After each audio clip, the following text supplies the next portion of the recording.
we have Hannah McDonald and colleagues. They will be presenting on multidisciplinary formulation and family involvement on a psychiatric intensive care unit. Hannah and colleagues, if you want to unmute yourself and start your presentation now, please.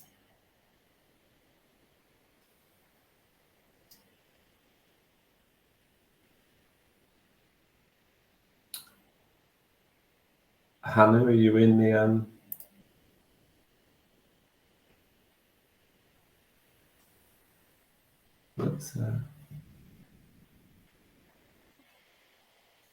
Can you hear me? There we go. Right. We can hear you. Do you want to speak again to make sure? Oh, okay, we've lost you again. Hello. There we go. Okay, I'm going to start. Yeah. 3, 2, 1, Hello. go. Hello, I'm Hannah McDonald, the nurse-approved clinician for Ashdown Psychiatric Intensive Care Unit in Salisbury. I'm presenting today on behalf of myself and Dr. Ahmed, Amer and Dr. James McIntyre.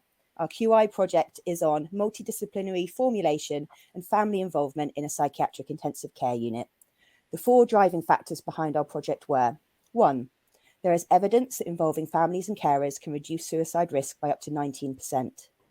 2, collaborative care planning provides tailored treatment for patients with severe mental illness and helps to reduce restrictive practices. 3, whole team care planning can improve staff understanding of patients' needs, and this in turn helps staff feel more involved. And 4, this improves staff morale, which has been shown to have a direct impact on patient outcomes. We undertook 4 PDSA cycles utilising qualitative feedback through questionnaires given to staff, patients and families, using the results to gauge the success of each cycle and identify any improvements that could be made.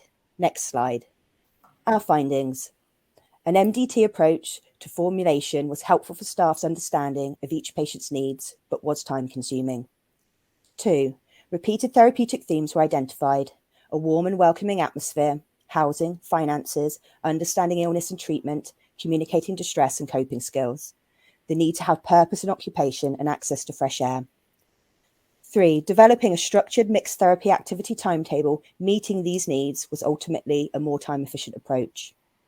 4, sharing weekly care summaries with patients and their carers maintained family support whilst in hospital. And 5, these summaries of care led to closer involvement with families in care planning and risk decision making by creating more meaningful relationships with staff and a collaborative atmosphere. There were some challenges. The weekly care planning meeting took 2 hours of therapy time, during which less activities were available on the ward. Based on feedback, we would like to involve third sector organisations such as advocacy, housing and probation. Therefore, relationships need to be developed to achieve this. Recognising the importance of carer involvement and patient experience, we are setting up a ward oversight group aiming for parity between staff, patients and carer involvement. And posted care plans are sometimes slow to arrive, and at the same time, sending out emailed NHS encrypted care plans were difficult to open. Thank you very much. Thank you, Hannah, for your presentation. Stephanie, any questions? Thanks, Hannah. That was a great and thorough presentation. Your diagram on the previous slide is really great with the sort of process of what you went through. I wondered if you could just speak around getting the patients and or families involved in the process of how you made the changes. Yes, sure. So it was a mixture of directly contacting families, so having the opportunity when they came in to see us, so speaking to them, asking them if they would mind us to ask for feedback at a later date.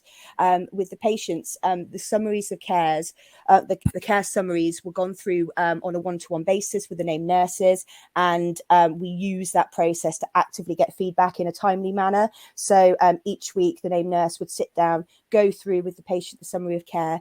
We would get their direct views on the care plans that we'd